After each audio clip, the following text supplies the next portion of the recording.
Okay. And then once you get done with that, with doing that test, you'll be able to tell your parents what are the differences between the Democratic and Republican parties, if any.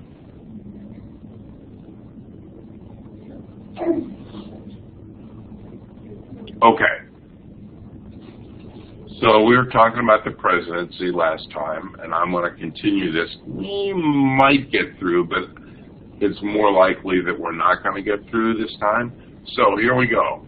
First, who can become president? Well, in terms of the Constitution, there are fairly minimal requirements.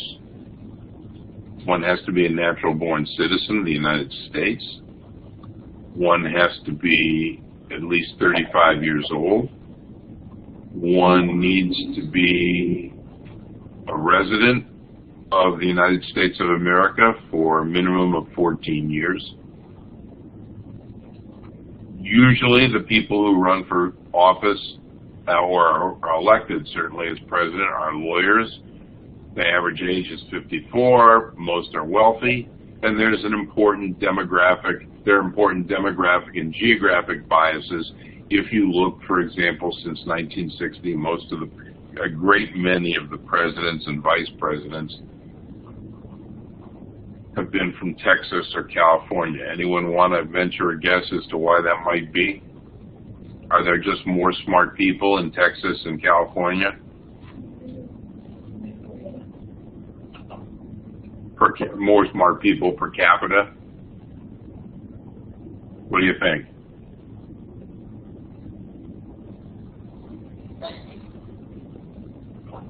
No one wants to venture a guess? So, which two states of the Union are the ones that have the highest number of electoral college votes? California and Texas. Indeed. This is not a coincidence. One should also note that both states have significant economic sectors from which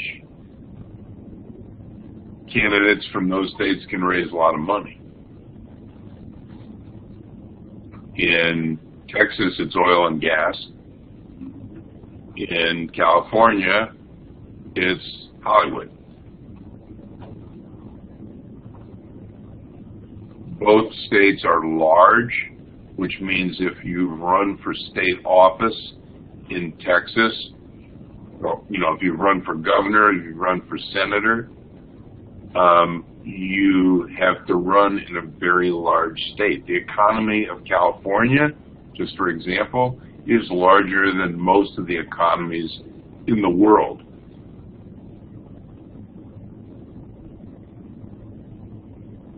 And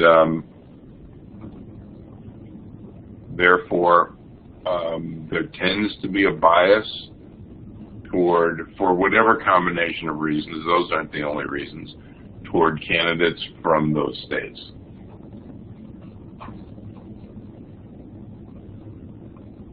So we've talked about how you can become president.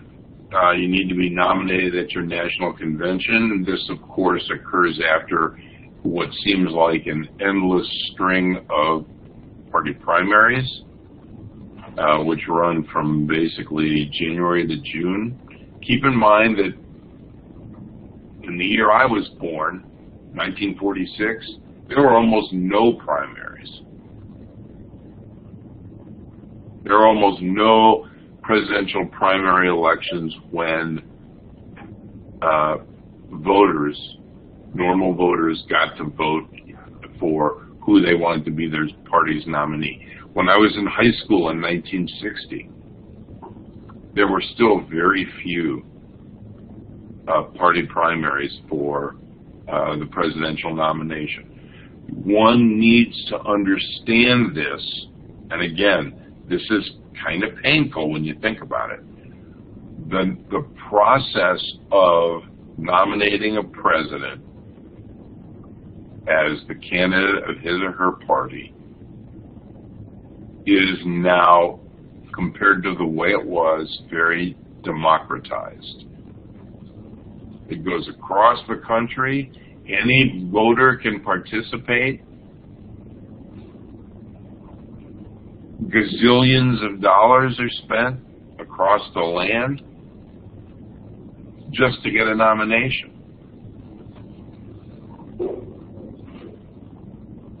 So, I mean, voters are mobilized, campaigns are mobilized.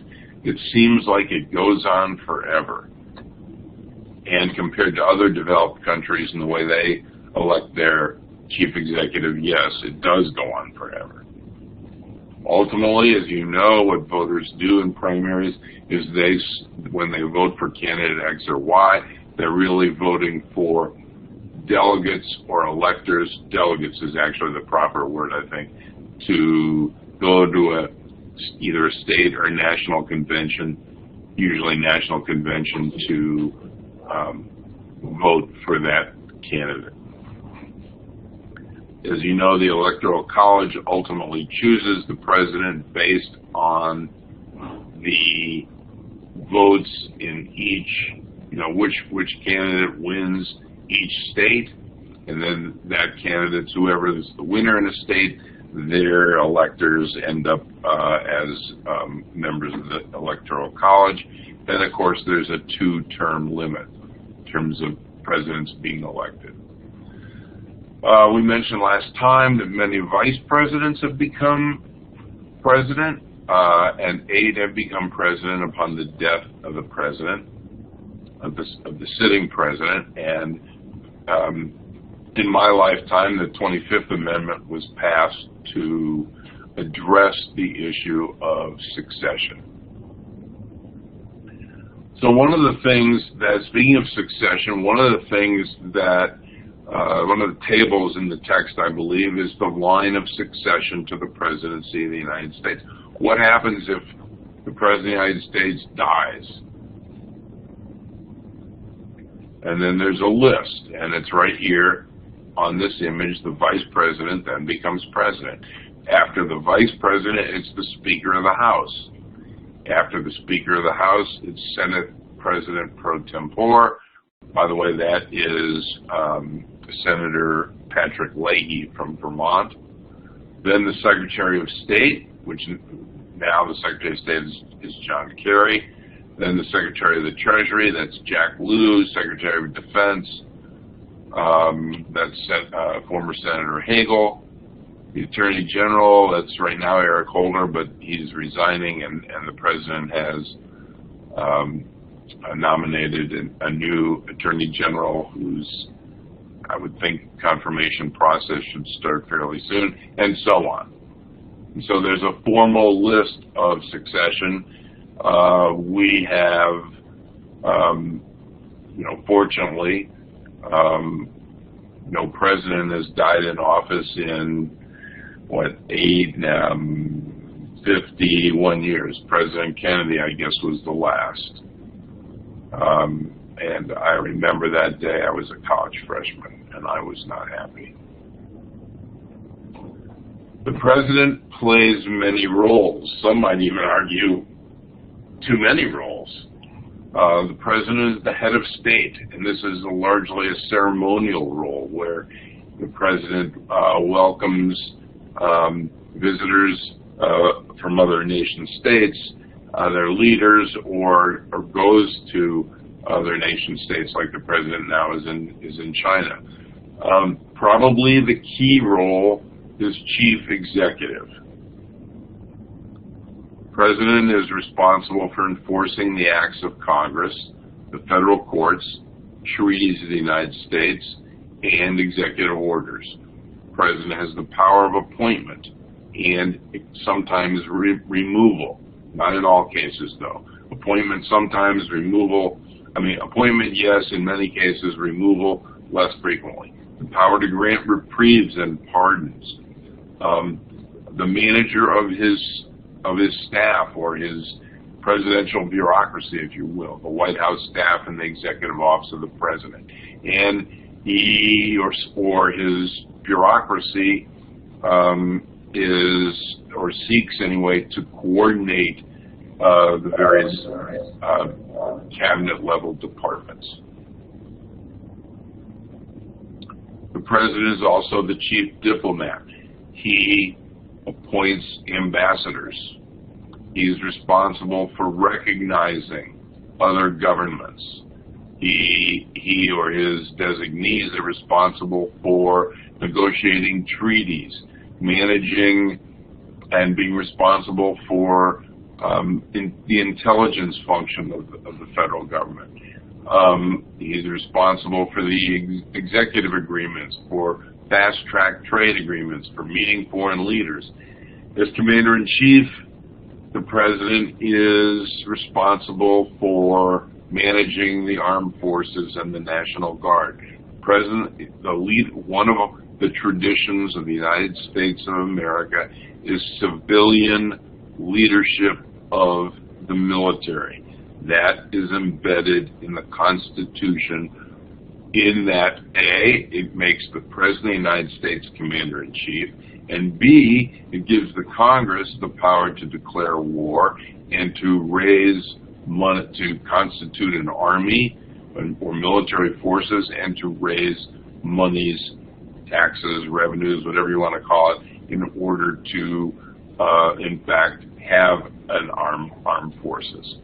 President is also, also the chief legislator. What does this entail? First of all, the Constitution provides that presidents must give a State of the Union message. Presidents usually have a legislative agenda that they propose to the Congress. They propose, as we learned last time, they send a budget to Congress. They negotiate with Congress. The President signs bills, which is a legislative function. He also has a veto function. This is part of the chief legislator role. Presidents are also party leaders. They're party leaders because they start, before they're president, they are their party's nominee to be president. And so presidents engage in fundraising. Why do they engage in fundraising? They engage in fundraising because they want to help other members of their party campaign and win re-election or election under the presumption that those party members will be supportive of the president, because in part because the president is from their party. Party leader also, as party leader, a president can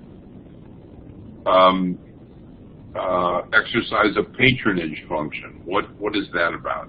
Well, one of the more obvious examples of presidential patronage is that it's very common. I think this is a ridiculous practice, but it is the practice for most presidents to nominate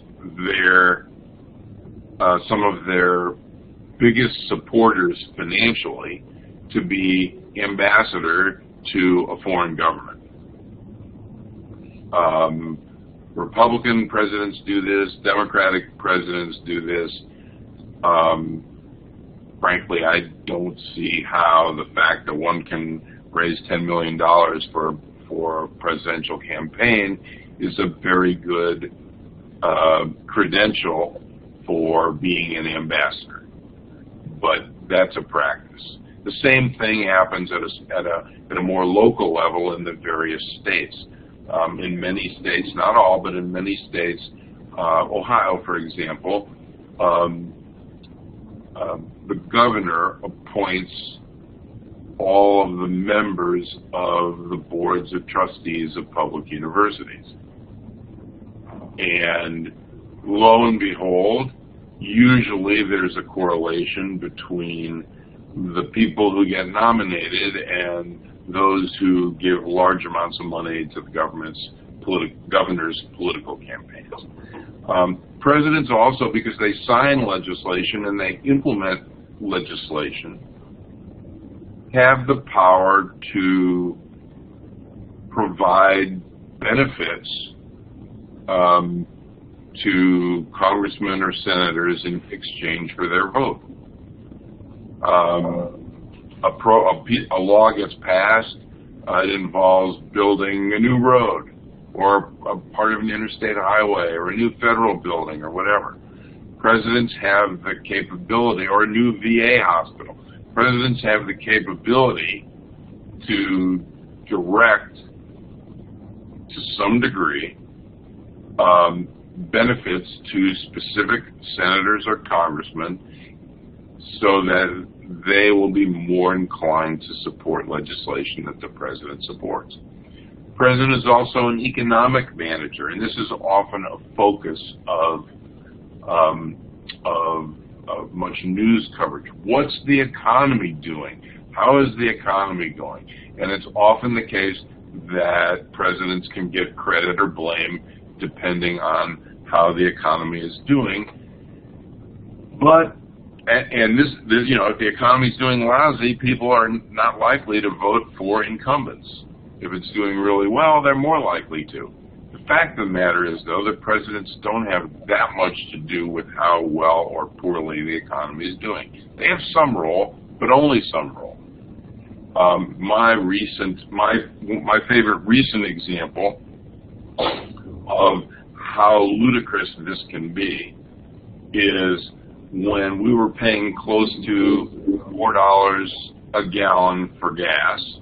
You turned on Fox News, and Fox News says, "Oh my God, gas is $4 a gallon, and it's President Obama's fault." Well, this week, I paid $2.62 for a gallon of gas, and I don't hear one single person saying, "My God, President Obama is wonderful. He got the price of gas reduced by a third." I haven't heard anybody say that. So the tendency is that when you're a president, to get all of the blame and not so much of the credit, when in fact it may be the case that neither the credit nor the blame, clearly the credit and the blame both are not solely the consequence of what the president does.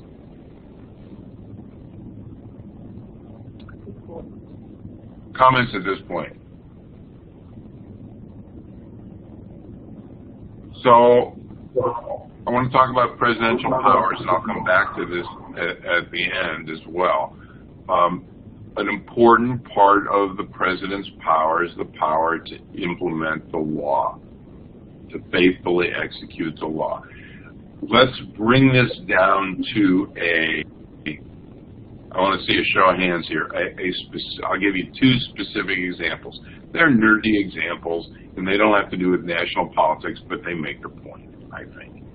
How many people here, how many people in the room have themselves or know somebody who was stopped by a police officer for speeding but not given a ticket? Raise your hand.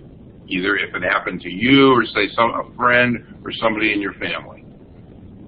How many hands are up? Most everybody. Okay, folks. That is a wonderful example. I figured as much. And the point is that the police officer has discretion in implementing the law. In fact, police officers have a number of different functions that they need to perform. And even though the law says if you're going over 35, you're in violation of the speed limit, the police officer's judgment was his own. The laws are not self-implementing. The police officer, there's a law, and then the police officer made a decision, and that decision in that particular instance was policy. The law was one thing. The law was violated. The policy was made by the person implementing or not the law. Another example. This class. Ivy Tech Community College has all kinds of specific requirements that I need to follow in terms of putting together a syllabus, what topics are supposed to be covered. I have some limited flexibility in terms of what textbook is assigned. And there's certain topics that the course is supposed to cover. I've been teaching for Ivy Tech for 10 years. Most of my courses, none of the classes are videoed.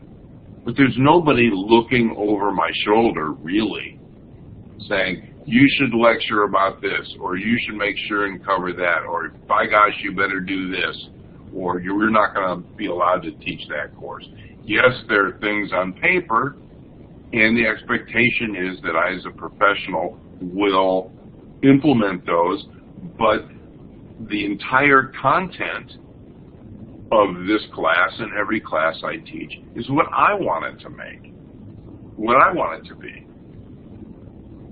And does it meet those requirements? Sure, it meets those requirements, but it does so in a way that comport with my sense of what the proper way to teach a class is. So, in a sense, I'm implementing the policy of the college in a way that I believe, okay, not in a way that somebody else tells me I need to. If I wanted to reverse the whole course and start with chapter, I don't know, 15 or 16 and conclude with chapter 1, I could do that.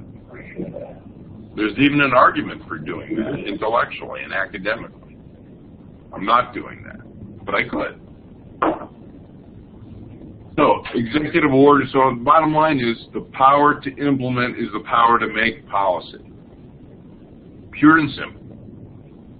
That police officer not giving either you or family member or friend a ticket, by gosh, that's policy. And and there are reasons for doing it. I'm not criticizing the police officers who do that. I'm saying there are reasons, there are legitimate reasons for doing what they do. Executive orders are another kind of power of the president, and these implement laws. They're signing statements. These are statements that the president issues when signing the law, a new law, about how he is going to interpret the law. The president has some degree of power because he is a national figure and one of the only two people who's nationally elected. He has power because he's the party leader, and he has, if he knows how to use it, the power of persuasion, which is what Professor Neustadt at Harvard claims in his works on presidential power as the most important of the presidential powers. Presidential powers can be expressed, that is, they can be described and laid out in the Constitution, or they can be laid out statutorily, that is to say, in laws that are passed by Congress. Presidents also have inherent powers. These may be more controversial. Emergency powers. We'll talk more about those in a little bit. Executive orders, we mentioned. Signing statements. And executive privilege, probably the most, one of the most controversial, and we'll talk about that in a moment as well. So this is just a description of those powers, and we're gonna move on. You can see this. This is just a rehash of what I just said in the previous slide. So Where do the president's executive powers come from? Article 2, Section 3, one of the most important. The president needs to see that the laws are faithfully executed. Section 2 provides that the president appoints executive officers and federal justices and judges. Presidential executive powers are also based on actions of Congress to create executive departments and agencies. For example, the most recent, it's actually an interesting story, the most recent cabinet-level department that was created by law, by Congress, was the Department of Homeland Security.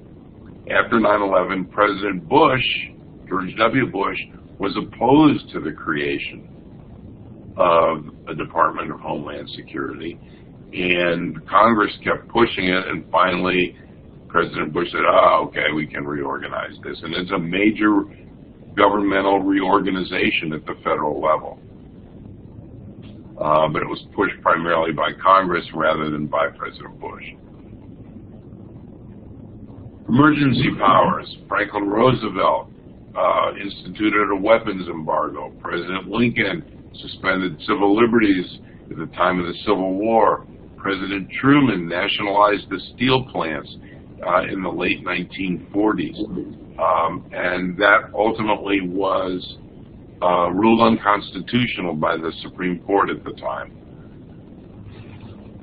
Executive orders, we've mentioned those, are rules that have the force of law, and presidents issue them. They enforce statutes, they enforce the Constitution or treaties, and they establish or modify agency practices. So the bottom line is there are a number of constitutionally accepted mechanisms for presidents to exercise the constitutional duty of faithful execution of the laws. Signing statements, as I mentioned, are written declarations by the president when he signs a bill into law. The declaration describes the executive's interpretation of the law. It was used more extensively by President George W. Bush than by President Obama. Excuse me. We talked earlier about the president's power to nominate or appoint people to office in the executive branch. We talked about the judiciary too, but I want to focus just on the executive branch appointments here. Not counting the military, there are plus or minus 2 million some odd people who work for the federal government. One measure, forgetting about politics for a moment, one measure of the power of a position is the ability to hire and fire those who work for you. Presidents of the United States maybe get to appoint about 2,500 or 3,000 people out of 2 million. 1%. 2,500 or 3,000 people may sound like a lot, and yes, it's true that power involves the power to appoint the most senior and leading and important officials in each cabinet-level department. But nonetheless, this means that 99% plus or minus of the people who work for the federal government outside the military, this doesn't even count private contractors, of which there are some 13 million of those. So if you wanted to add those in, private contractors, then we're up at 15 million people who are working for the federal government in the plus or minus in the civilian-related capacity, and maybe presidents get to appoint 3,000. 3,000 out of 15 million is nothing. And what this leads one to conclude first is that the executive branch bureaucracy is really important and worth study on its own, and we're going to do that after we're done with the presidency. And that that presidents have limited means to manage and control the 99% of the people who are protected, most of them by civil service. The private contractors aren't, but the civil service employees are. And so this is also a limit on the president's powers, because he's really depending on both his own bureaucracy and the people he appoints to implement the president's policy agenda. So this is both a resource for the president, but it's also a limitation. President Nixon, this is not a biased statement, President Nixon wasn't all there between his ears. I won't be the first or even the 100th person to say that President Nixon was a paranoid. When President Nixon was president, he had a thing about the Kennedys. And one of his things was that President Kennedy appointed all these people who were Democrats in the executive branch, and that once Nixon became president, he's a Republican, that all these people in the executive branch bureaucracy were doing everything they could to frustrate his policies. Nixon was I think a kind of a poster child for presidents being concerned about how the executive branch bureaucracy didn't do what he wanted to do. Whether his, you already have a sense that I think his concern was a little over the top.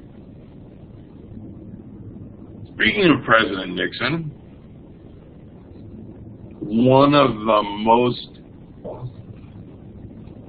controversial powers of presidents is executive privilege, where presidents claim the right to withhold information or refuse to appear before Congress or the courts. And this concept of executive privilege was tested during Watergate because, just between us chickens, President Nixon violated the Constitution of the United States wholesale. And some of those who worked for him did so as well and were convicted. In fact, the only Attorney General of the in the history of the United States, John Mitchell, served prison time as a consequence of his role in Watergate and the Watergate cover-up. And during Watergate, and the investigation, I should say the congressional investigation of Watergate, President Nixon claimed that he didn't have to provide the kind of information that the Congress asked for, and it went to court, and President Nixon lost 9-0. So he turned over his tapes, and the tapes confirmed that he indeed was involved in what certainly appeared to be multiple criminal acts, and he ended up resigning rather than to be impeached and convicted. Same thing happened with his impoundment, which we talked about last time, his refusal to spend money that after he had signed legislation to appropriate funds for federal programs, then he lost those decisions across the board as well.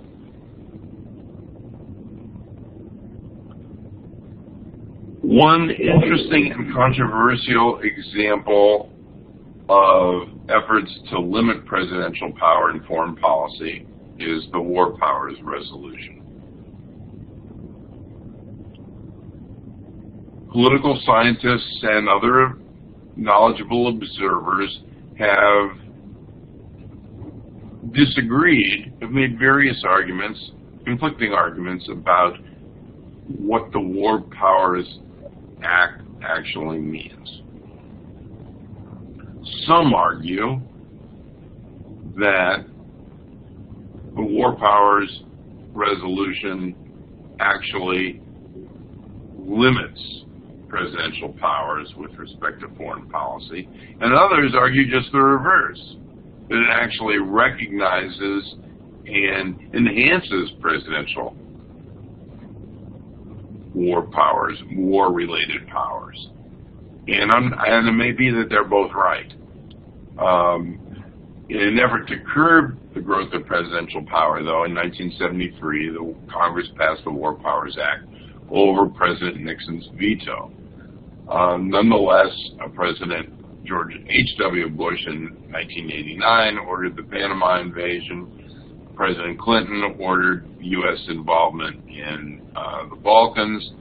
And even when presidents ask for and receive congressional approval for one or another military action, presidents often assert they don't need that authorization. It really depends on the nature of the military role that the military action that the president is seeks to engage in. I'm not going to go into the details of War Powers Resolution. I know that it's, you can read about it in the text. Some, bottom line, some argue that it limits to some modest degree presidential war powers. Others say no, it really doesn't. Americans have long been, forever been concerned about presidents abusing power. We talked about this at the beginning, or executives abusing power and governments abusing power. Sometimes I suspect that when folks today talk about government abuses of power, they're really talking about the government doing things that they disagree with. And, this is a country of 310 plus million people. And if you expect that what the government of the United States is going to do is going to agree with you most of the time, either, if you have that expectation, either A, you're deluded, or B, you don't care very much about any issue and anything is okay with you. While there's no question that governmental power, all power, can be abused, I think you need to look at those. You need to have standards, criteria, by which one determines what an abuse of power is. I think this concern about the abuse of government power by government officials starts with the experience of King George and our opposition of unilateral power exercised by government officials. If you look at our Constitution, if anything, what the framers were very clear about is that nobody should be able to exercise unilateral power about anything. I'm going to stop here because we're out of time, and we'll pick up on this slide. We just have a few left, and you should be reading the next chapter after the chapter on the presidency in the Bardis textbook. Thank you. Have a nice day. See you tomorrow.